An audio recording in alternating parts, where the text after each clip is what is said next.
Bonjour à toutes et bonjour à tous, et aujourd'hui on va de nouveau faire quelque chose que j'aime beaucoup faire, Dragoball.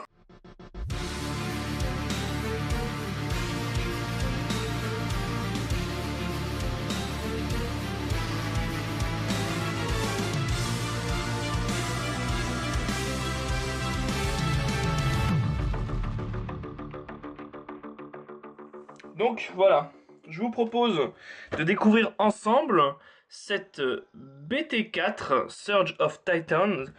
Mais pour cela et pour bien que vous compreniez la hype qu'il y a autour de cette BT4, j'aimerais revenir avec vous sur l'histoire de Dragoball. Notre histoire commence avec le dragon ancestral, un être divin pourvu de grands pouvoirs qui régnait seul sur les terres de Vashar pendant de nombreuses années. Lorsqu'il mourut, son pouvoir se répandit venant bénir la terre de Vashar, créant ainsi la vie. De nombreuses créatures de diverses espèces virent le jour et commencèrent à peupler ces contrées. Mais parmi elles, 5 créatures étaient dotées de très grands pouvoirs, comme habitées par le pouvoir du dragon ancestral. On les appela les Dragolords. Lynx, Grusk, Lelania, Altein et Adrasté. Alors qu'une paix durable régnait, Grusk décida d'entrer en guerre. Devant cette menace, Lelania put trouver du soutien auprès de Locres, où Altein et son armée vinrent lui prêter main forte. Cette alliance ne fut pas appréciée par Adrasté, qui se délecte du chaos de la guerre. Elle vint alors prêter main forte à Grusk et Villon pour rééquilibrer les forces. Lynx, quant à lui, souhaite rester neutre dans ce combat opposant Thoris et Nilfheim à Logresse et Tirnanog. Ce qui l'intéresse, lui, c'est l'argent, et il voit en ce conflit une bonne occasion d'accumuler des ressources. Il décide alors de vendre des machines de guerre à tous les camps, ce qui explique pourquoi dans Dragoborn, il y a des machines dans toutes les factions. Néanmoins, Lynx se fomente dans le plus grand des secrets un plan bien plus ambitieux, la construction d'une machine au pouvoir aussi grand que celle du dragon ancestral, Deus Ex Machina. The machine with the power of the progenitor dragon. The machine deity, Deus Ex Machina. Malheureusement, tout ne se passe pas comme le Dragolord l'avait espéré et sa création s'enfuit dans le but de détruire l'ensemble de la vie sur Vashar. Les machines commencent donc à se retourner contre leur maître, forçant les 5 nations à s'unir et lutter contre le soulèvement des machines. Avec la promesse dès la BT3 de découvrir une créature aussi puissante que le dragon ancestral lui-même, vous comprenez pourquoi la hype devant Deus Ex Machina et la BT04 est si importante. Enfin bref, voilà, vous comprenez le principe.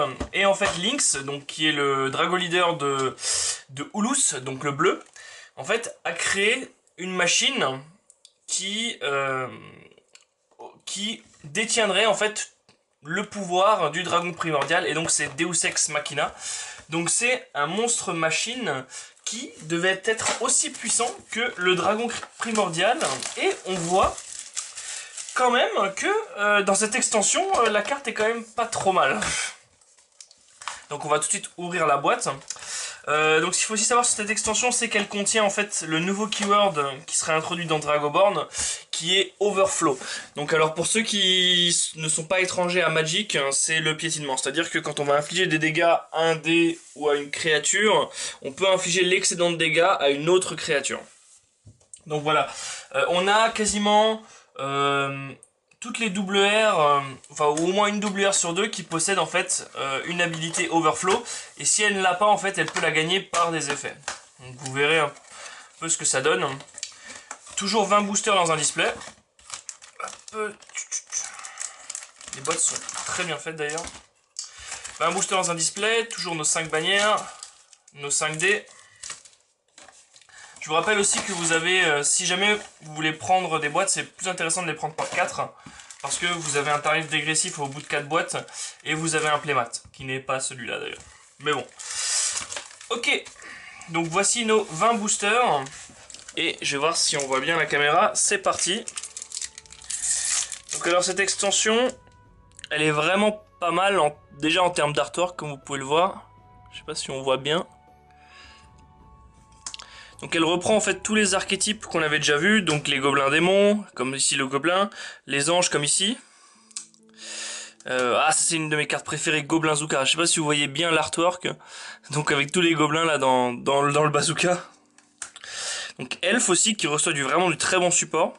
Soul Siphon, la carte qu'on avait vue justement à Mouveau, et une rare, donc pour Elf, Wary Lockout, donc c'est un 4 burst, donc on peut l'invoquer et piocher une carte, c'est vraiment pas mal.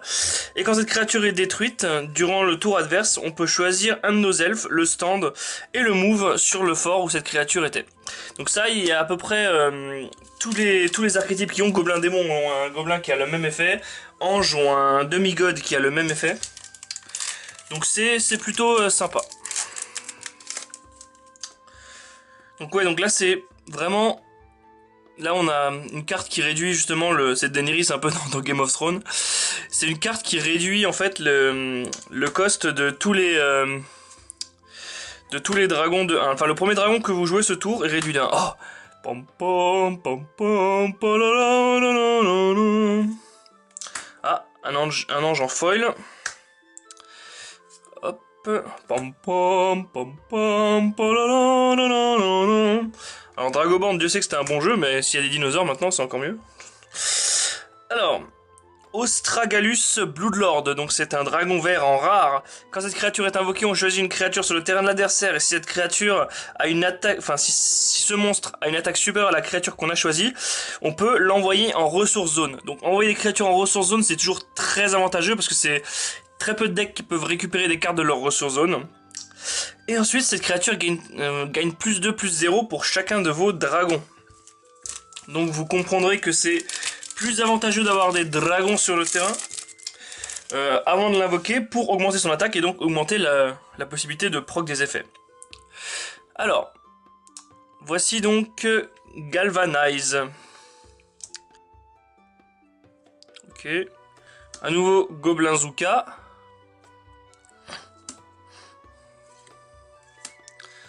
Donc alors cette extension elle est vraiment bien parce qu'elle a vraiment beaucoup de... Encore un ange. Vraiment beaucoup de bonnes cartes qui... Non c'est pas une rare ça. Vraiment beaucoup de bonnes cartes qui sont vraiment très agressives. Donc c'est une différence de la BT3 qui était plus une BT de support. Donc là vous voyez un ange bleu. Ce qui est pas mal c'est que bleu devient aussi une très bonne couleur. Enfin ils ont monté un peu le niveau de bleu je trouve. Alors quand cette créature est invoquée on peut choisir une carte de notre main. Enfin, quand cette créature est invoquée depuis notre main, on peut discard X cartes depuis sa main, piocher X cartes, et on choisit n'importe quel nombre de créatures sur le terrain adverse, et on leur inflige X plus 3 damage. Donc c'est vraiment fort, ça vous permet d'épurer le deck, etc. Bon, après, ça dépend combien vous voulez piocher, vous pouvez mourir au deck aussi, mais c'est une cost 7, donc l'effet est vraiment fort pour une cost 7. Et l'artwork est vraiment sympa.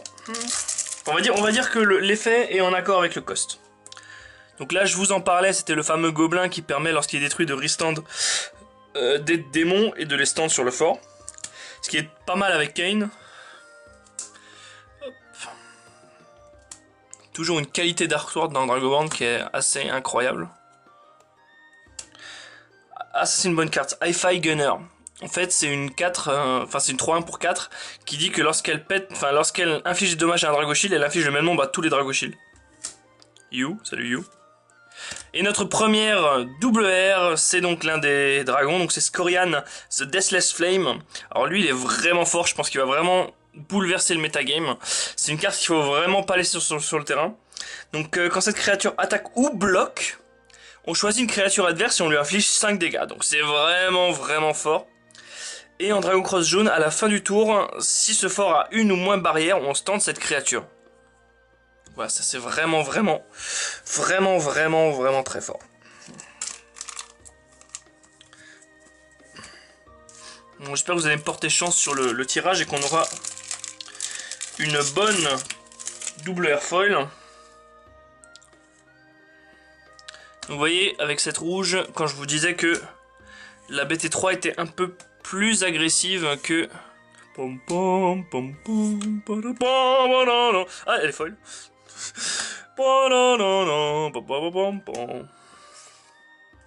Une rare, et c'est un ambush. C'est tout simple, quand le fort est attaqué, on stand jusqu'à 2 créas jaunes, je crois. Ah non, quand une créa jaune est détruite, on peut stand toutes les cartes sur un fort, donc c'est pas mal. Ça combote bien avec les cartes défensives qu'on a vues avant. La même carte défensive pour les dragons. Une autre carte pour Elf qui est vraiment pas mal, qui permet d'augmenter ses ressources.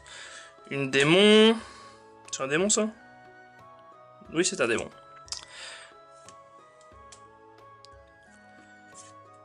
Et une rare, c'est un gobelin. Donc c'est Green Skinner Basher. Donc il a Overflow, donc la nouvelle capacité dont je vous ai parlé. Que cette créature gagne +1/+1 pour chacun de vos démons dans la discard pile. Oui, parce que c'est une 5, 1, 2, c'est pas ouf. Quand cette créature attaque, mettez la top carte de votre deck dans la discard pile. Il va vraiment falloir attendre quelques tours avant que cette carte devienne vraiment redoutable avec l'Overflow. Ah, encore un démon. Attaque. Knight of the Sanctuary. Le koala. Rakoriush Tide Chaser. Vraiment une bonne carte aussi ça. Une rare. Une rare. Et une rare. Donc on va passer sur les 3 rares. Alors, phase de torse. Donc alors c'est une 5/4 pour 5. Quand cette créature attaque, détruit un Drago Shield ou une créature. Si l'attaque de cette carte est plus forte que la valeur du Drago Shield ou l'endurance de la créature, on peut choisir une créature de la discard pile et la remettre en main. C'est honnête, c'est une carte de combinaison. Une carte que j'aime beaucoup en termes d'artwork. Ce serait pas mal si, voilà. Alors, quand une créature adverse est invoquée, la créature adverse prend -2, -0 pour ce tour. Donc en gros, ça fait baisser l'attaque de toutes les créatures que invoque l'adversaire, c'est vraiment sympa. Et quand elle Drago Cross bleu, on peut, quand une créature adverse attaque, elle gagne encore -1, -0. Donc là c'est direct -3 sur l'attaque, c'est vraiment fort. Et c'est un ange machine. Ce qui la rend 2 fois plus sympa. Ensuite, on a... s'il vous plaît, mise au point. Bon, il ne veut pas. Alors on a Lord Hector of the Holy Legion. Si vous avez moins de ressources que votre adversaire, cette créature ne peut pas être... Toutes les créatures, pardon, vos créatures ne peuvent pas être choisies par des spells et des capacités. Voilà, voilà. C'est-à-dire que si vous la mettez dans un deck avec, par exemple, Sigrun, qui est très forte et que l'adversaire va essayer de gérer très vite, ça peut vite partir en couille, mais ça vous oblige à ne pas ramp, on va dire. Donc à ne pas augmenter vos ressources. Est-ce que c'est une foil? Oui, c'est une foil. Donc pour ceux qui débarquent dans Dragonborn, les foils sont aléatoires. Voilà, voilà. C'est-à-dire que vous pouvez faire votre deck full foil, comme un certain Valentin Bourgeois. Voilà, voilà. Donc ça, c'est une carte vraiment forte. Elle donne Overflow à tous vos cost 5 ou plus machines sur ce fort. Donc avec le Kraken qui attaque tous les forts d'un coup. Je vous laisse imaginer. Ça c'est vraiment aussi une bonne carte, le Morse. Donc en fait il a Fort Burst 0,6 et en fait il dit que quand il bloque, vous pouvez invoquer un cost 2 ou moins de votre main. Donc en gros c'est basiquement une bonne carte pour Elf qui peut spammer ses défenseurs assez facilement. Et une rare qui est intéressante aussi, donc elle a Overflow. Donc ça c'est vraiment pas mal. Et en fait elle dit, quand elle est Drago Cross bleu, si cette créature Overflow inflige des dommages à une créature reste, elle ne pourra pas se relever au prochain tour. Pas beaucoup de double R pour l'instant. Mes chances de voir une double R foil, ça me nuise.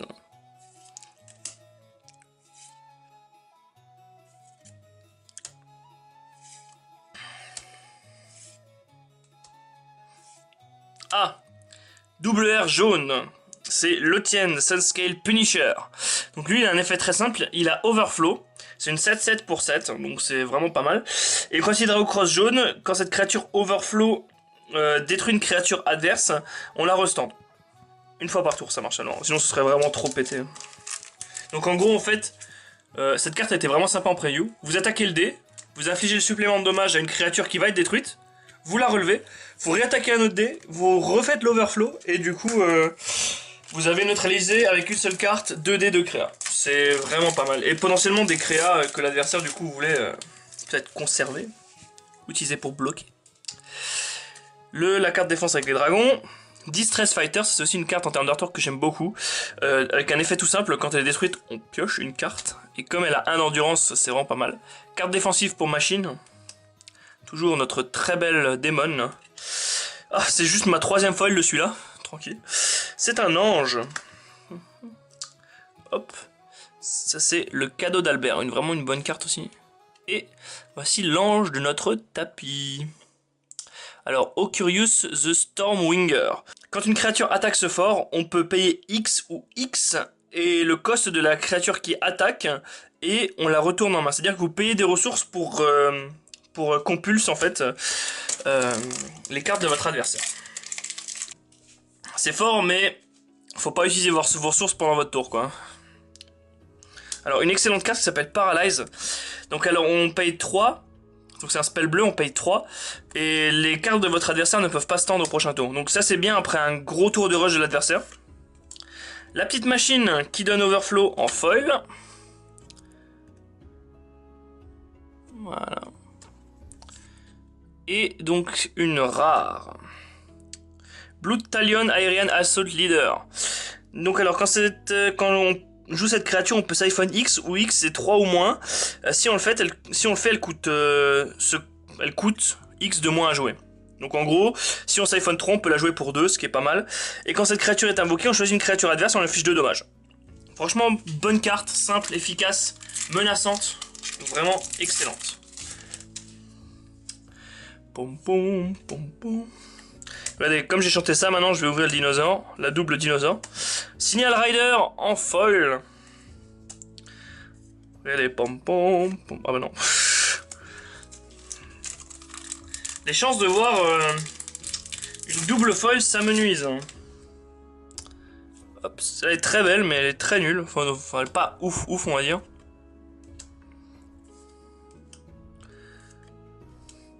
Ça est pas mal, elle permet de supprimer l'habilité d'une créature.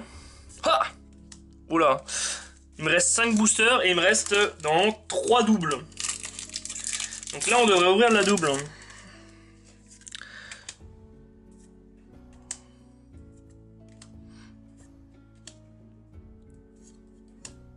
Carte qui donne Assassin aux anges, c'est pas mal. Double Gurzil Avatar of Fury. Donc alors, si vous avez un cost 5 ou plus sur le terrain, cette créature, dans votre main, gagne cost -2, donc on peut la jouer pour 3. Et avec 6-4 de stats, c'est vraiment pas mal. Et en plus, on peut siphon 3, et on choisit une cost 5 ou plus, et cette créature, et lui, gagne Overflow. Je vous laisse imaginer comment c'est monstrueux, et les combos que vous pouvez faire avec vos créas. Là, normalement, on devrait ouvrir de la double. Hein. Un vraiment bon embouche bleu. En plus en foil, nice. Quand l'adversaire attaque ce fort, on peut invoquer cette créa et lui renvoyer une créature en main. Vraiment ultra fort. Et ouais, c'est une rare. Donc il me reste 4 boosters. C'est parti. J'y crois. Je crois au miracle. Goblinzooka. Non, méta.